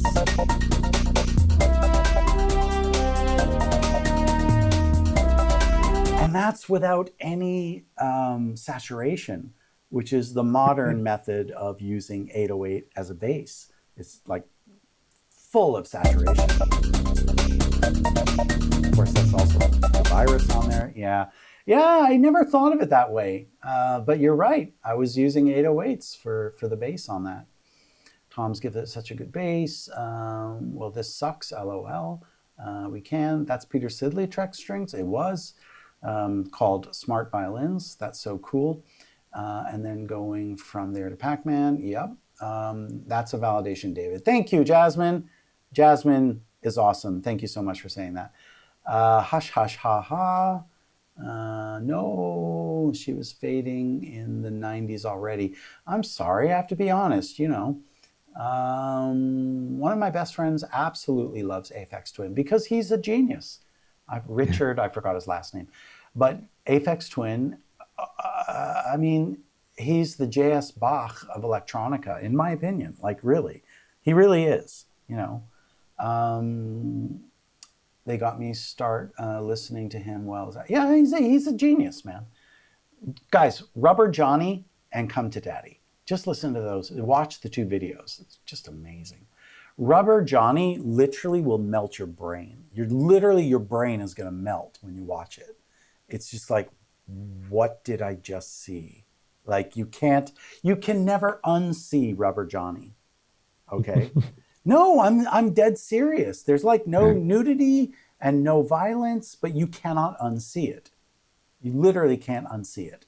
You can't unsee any of Chris Cunningham's Aphex Twin videos.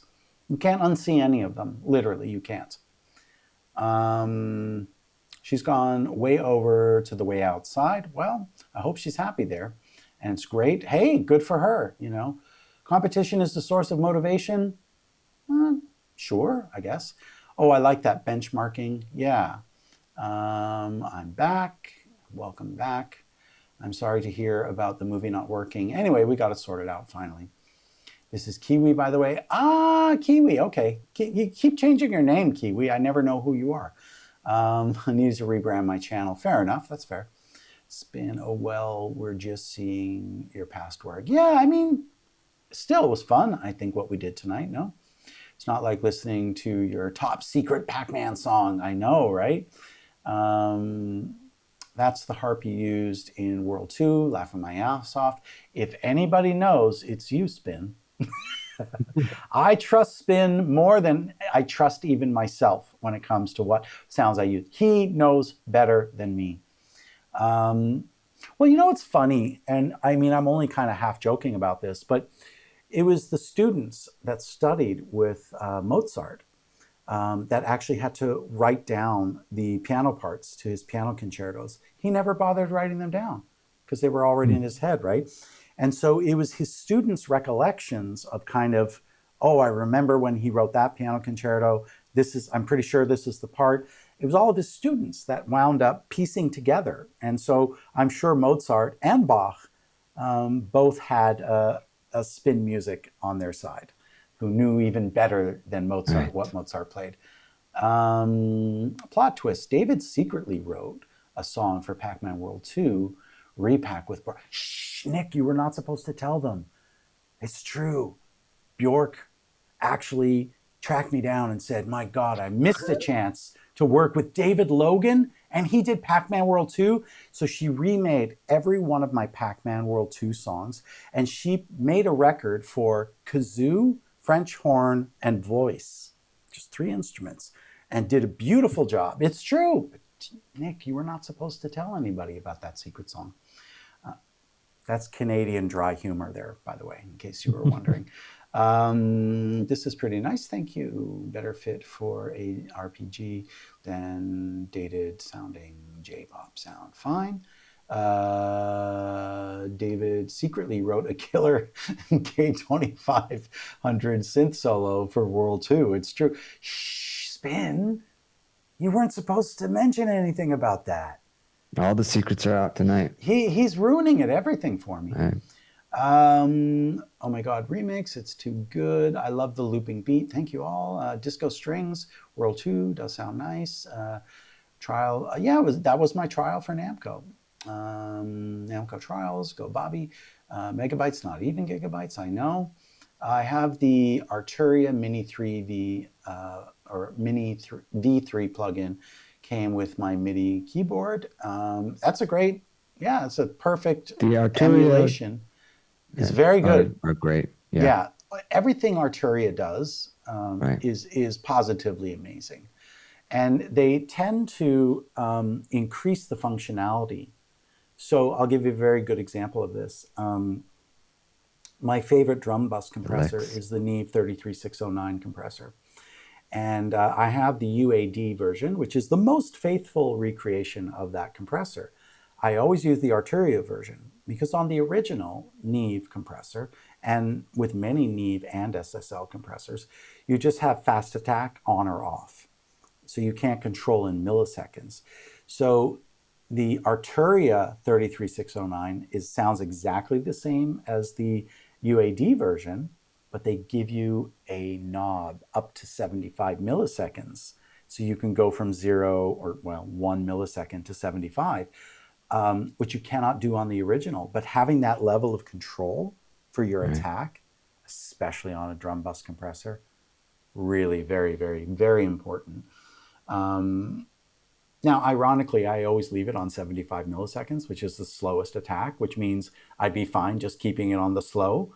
But what if I needed to change it to 25 milliseconds? I have that power.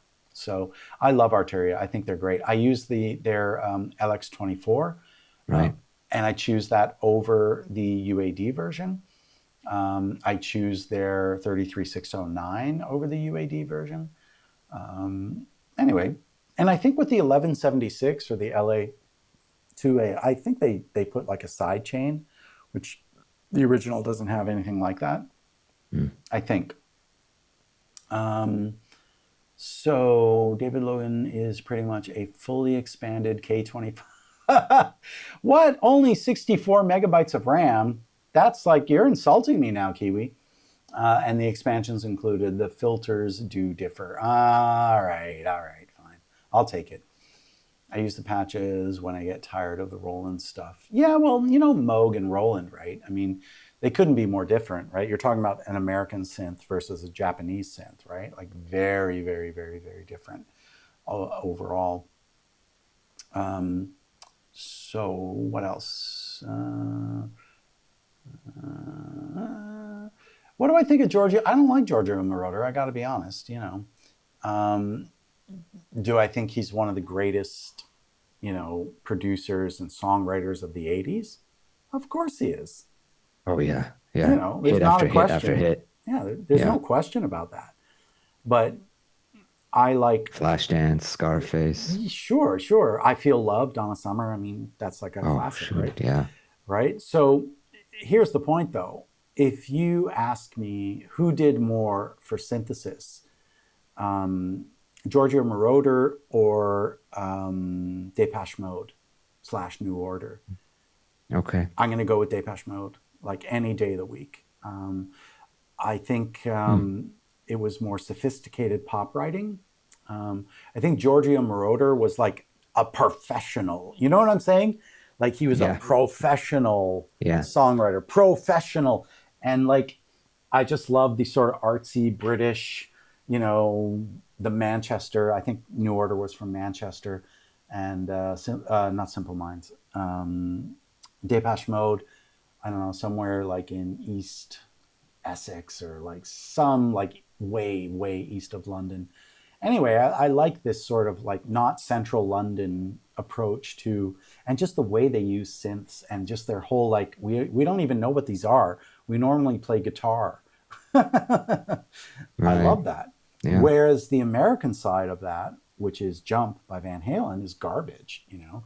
Don't get me Mm. wrong, the song is brilliant, but the synth line is so moronic. Right. It feels like a caveman pounding his fists. Whereas Depeche Mode, it's like sophisticated, cool. They figured out how to use the sequencers on board and get them paired up with the drum machine. This is like pre-MIDI, right? So Mm. same with Giorgio Yeah. Moroder. He was pre-MIDI as well. Right. So Blondie, Heart of Glass, that was pre-MIDI also. Right. You want to talk about one of the greatest uses of synths ever. Whew, Heart of Glass, man. Oof. You know, it was written as a Yeah. reggae song. It was going to be Really? once I had a love Oh, originally, because they loved okay. reggae. I mean, just listen to Auto American, the Tide is High, right? Like that Right. wonderful, more of a Caribbean, not necessarily One of the reggae, few but groups that could transition from disco to rock well, I like think, that. yeah, I think that what happened was disco became too big to ignore. And Yeah. so, you know, even Gene Simmons of Kiss was like, yeah, we're going to do disco. Mm. There's Right. just too much money to be made. That was it. I Yeah. was made for loving you, baby. I mean, even they did it, right? Right. So, literally everybody. If Kiss is doing disco, you know everybody's doing disco. So, I think that's what it was. So, Giorgio Moroder, I mean, yeah, the guy's a genius. There's no question. And yeah, but for example, if you want to talk about the greatest geniuses of the use of the synthesizer, let's start with Wendy Carlos. Okay. She made that album Switched on Bach, where she remade Bach with Moog synthesizers. But most famously, she did the soundtrack for A Clockwork Orange. And I Mm. say she Right. because I like to honor, you know, when she was a female, because she transitioned, became Walter Carlos. But I think it's important because I don't think women get enough credit in the music industry.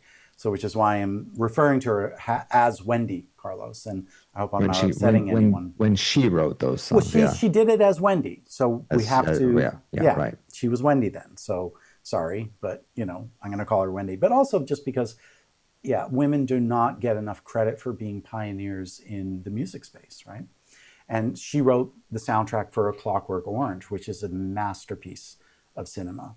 And I Right. think the first complete soundtrack only using synthesizers. Can't think of one before that. I really can't. Only Okay, since. Hmm. so Yeah, no. that's genius number one. Genius number two, also film composer, Vangelis. I mean, hello, Oh, Vangelis, of right? course. Like Yeah. the Yamaha CS80 and, you know, the Synclavier and all these Alan amazing things. Parsons project. No, I can't even put him on the list. Yeah. I'm sorry. I'll put him on the list for Okay. technical achievement, maybe, you know. But if you want to talk about that, then you have to talk about Tonto, right? Mm, Which was okay. that amazing modular synth that was used on Thriller, used on Right, Stevie right, right. Wonder's Superstition. It was used on everything back then. Also pre-MIDI, right? So I don't remember the names of the guys. It was a team, two guys that built and operated Tonto.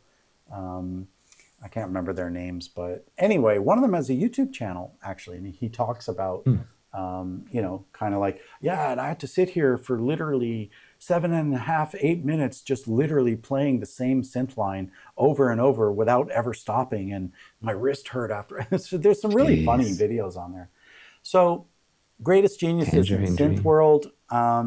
Yeah, I'm gonna say the way specifically Depeche Mode used synths was just like it was super cool, super hip.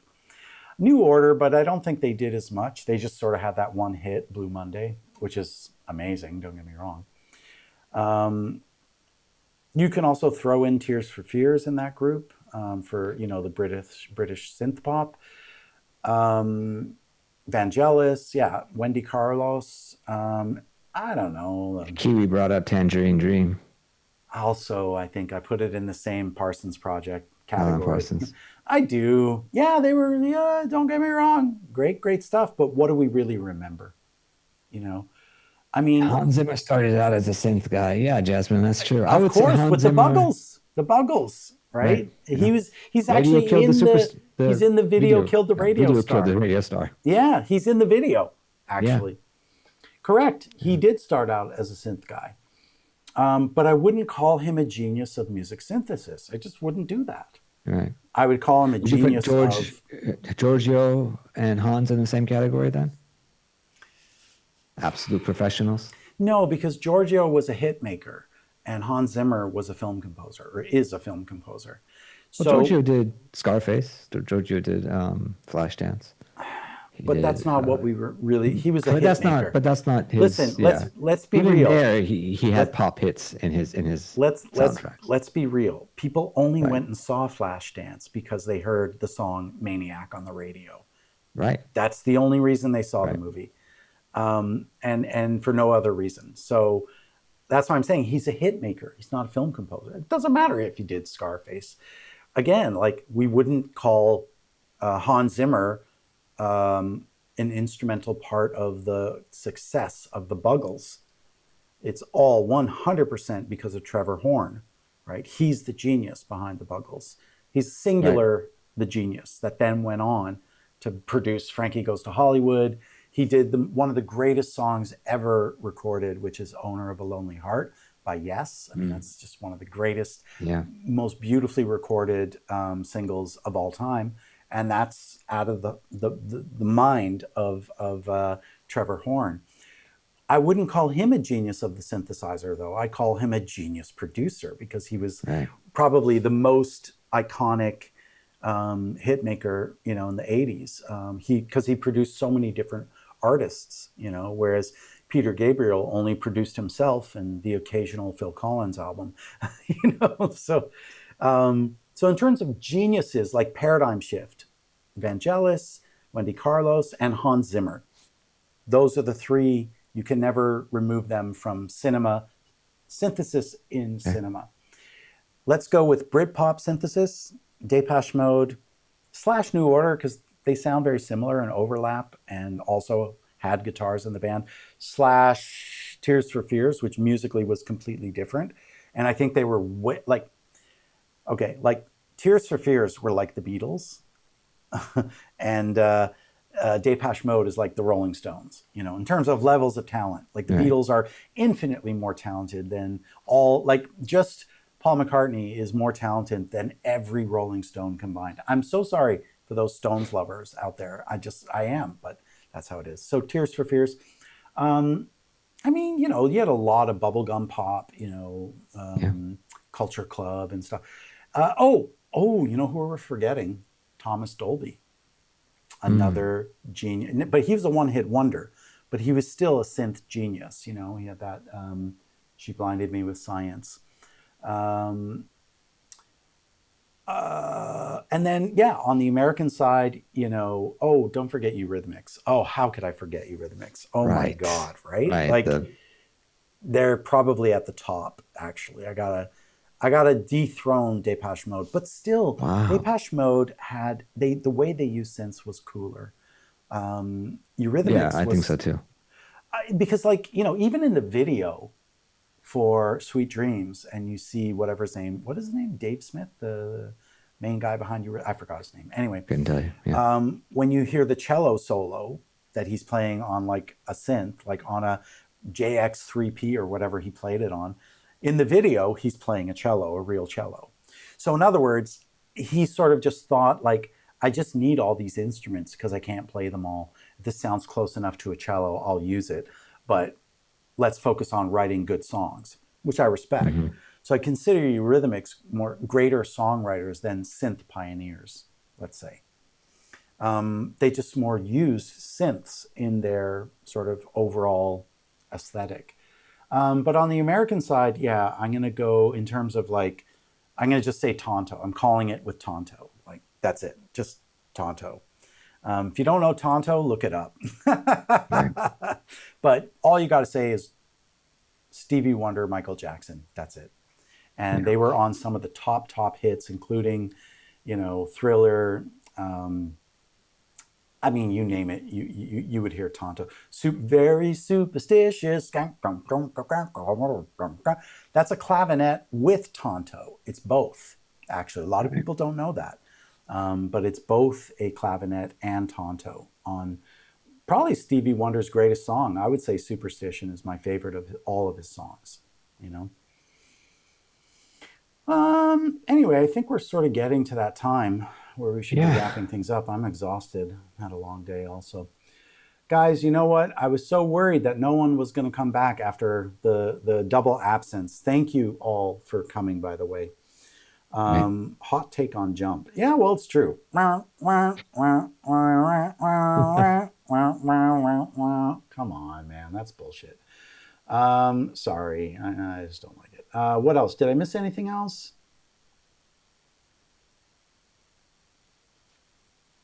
Tangerine was the first album to be produced in the 1970s.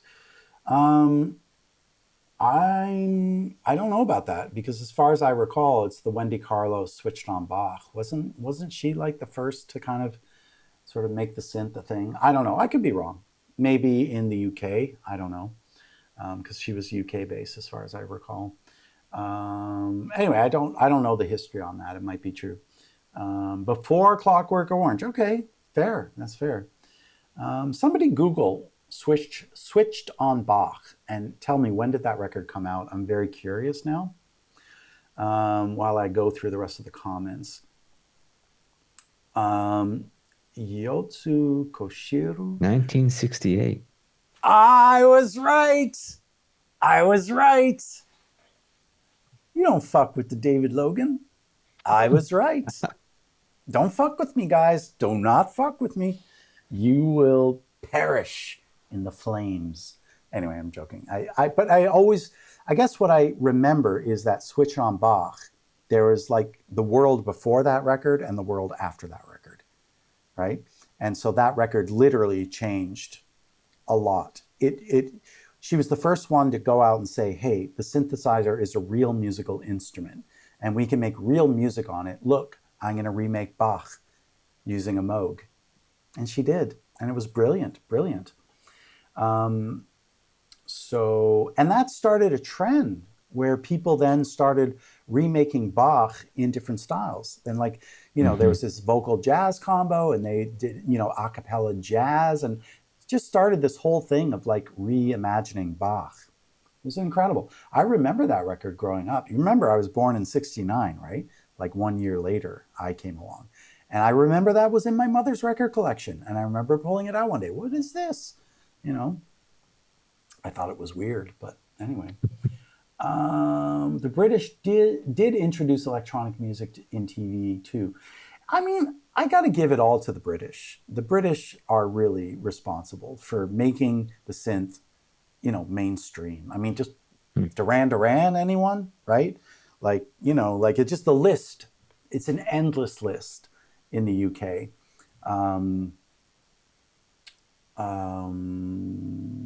Bronsky beat, right? Another Right. great use of synthesizers. I mean, there's so many from the UK. The Americans, remember, the 80s in America was mostly hair metal. I Right. mean, right? It was Rock. mostly, that Right. was the big thing, right? In the 80s in America, hair metal, right? And then there was like the second wave ska invasion that happened in America and Canada and the UK, all in the 1980s simultaneously. But that was really subculture. I was into that whole thing. And if JT Ska's here, he actually knows some of those guys who were in those original bands. But I Wow. mean, look no further, right? Then this is all from the Two Tone record label, and from that whole ska universe. Anyway, um, So yeah, I'm going to give it all to the British. They were really the ones. And don't get me wrong. I mean, Van Halen they were the top of the top. You know, they were top level hit makers. Like Panama, Yeah. I think is one of the best Van Halen songs ever written, and one of the best pop songs. And it was hard rock. Panama, dun dun dun dun, Panama, dun dun, Mixolydian mode. Oh man, don't get me started. Yeah, they wrote great songs, you know. Um, so anyway, Van Halen's Jump was almost used instead of Superstars for the Mario movie score. Wow, that's insane. Oh wow, that's really funny. Might have actually ruined his. Okay, anyway, John Barry used the same. Yeah, but it was not. Listen, man, the use of you have to remember that for a lot of these. Look, believe it or not, the Beatles used Moogs in some of their recordings. Here Comes the Sun. Do, do, do, do. One of the greatest songs ever. It's actually the most popular Beatles song of all time. Here Comes the Sun. Really? Huh. Has the Moog. The Moog is in there. But when you think of that song, do you think of synthesizers? No. Nope, not even a little bit. And I would argue that John Barry, yeah, I mean, don't get me wrong, he's one of the, he's dung, dung, dung, dung. I mean, he is Bond. You cannot separate James Bond without that minor major 7 add 9 chord, which is that final chord in the song. I mean, literally, you can't even think of James Bond without the music. It's the most iconic.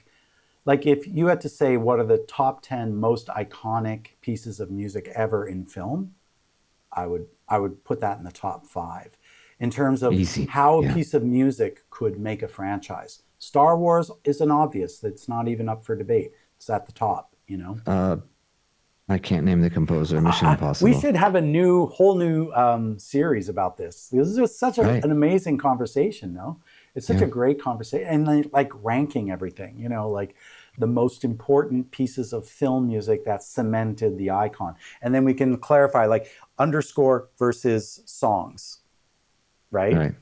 Yeah. Um, yeah, because the boat song,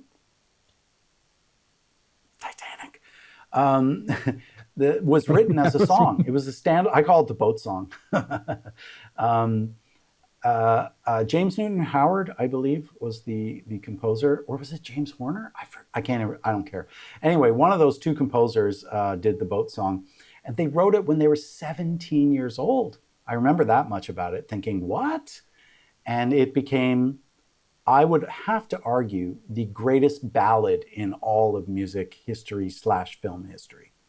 There's no ballad that is more It was iconic. James Horner. It was James Horner. Okay, I knew it was one of those two. I always confuse them, James Newton Howard and James Horner. Not to Well, they're be. both James. I mean, absolutely, Nick. The Imperial March. I mean, a lot of people don't know this. It was never in Star Wars. A lot of people don't know their music history slash film. It was never in Star Wars. So if you think it was in Star Wars, you're wrong. It was first heard in The Empire Strikes Back, which is part of what made that movie extra iconic. I mean, look at Right. the first scene of Darth Vader. You don't hear the Imperial March. You just hear some sort of dark underscore music, but you don't hear the Imperial March. At least this is how I remember it. There's always a chance I'm wrong. But do you Been a want to while. risk it, considering what I said about Wendy Carlos, 1968? In your face. You can see how insecure I am as a person because I have to make myself feel better that I got one fact right. Dear me. All right. Um, if you were to score a Bond game, what? Oh, wow. You really want to open up that can of worms right now? Well, I'll tell you what. I'll do you a solid. We'll end the stream on this. All right. I I had a kind of a pitch on it wasn't James Bond, but it was all based on various James Bond. It was based on James Bond, and they wanted to hear what they called Bond for 2000. I was asked by a game producer if you were to make James Bond for today, like what would it sound like? And let me just see here. And I know that you guys are going to like this because it features some super brass in there. Where is it though? Oh no. Is it not here? I should move this over. Okay, I'm going to have to do that later. Let me just, I think it's over here. Yeah, it's over here. There we go. Found it. All right, here is a Bond for the 2000s.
Oh, the super brass is irreplaceable. Not only does it hold up, it shines. No, the super brass, I will always work with that for the rest of my career. It's just has some of the best sounding brass ever. All right, guys, enough of your K2500 filter jokes. I'm I'm signing off. Damn it. All right, guys. Well, listen. Thank you again, all, for coming out. Really, really Yes, thank appreciate you. it all.